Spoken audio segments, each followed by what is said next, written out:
Hello everyone and welcome again in a new video tutorial. Today guys I'm going to show you how you can stop Microsoft auto updates or Windows 10 auto updates.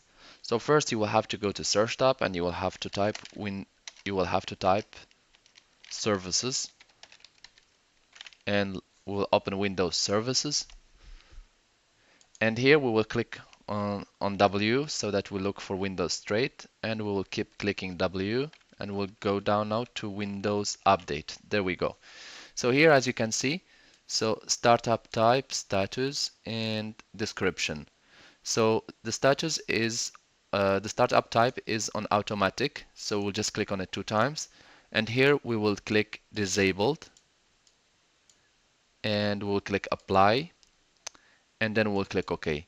So with this way, Windows automatic updates will be totally disabled, and to start again updating your computer, you have to come back and to enable it again. By doing the same thing, you will have to click again on it 2 times, and then you will have to put it on automatic, delayed start or automatic, and then you click apply and you click OK. I hope this video tutorial was helpful to you guys. If you still need help or assistance, you can always contact us. And if you would like to encourage us, please press like and press share. And don't forget to subscribe to get our latest video. Thanks for watching, and talk to you soon in a new video tutorial.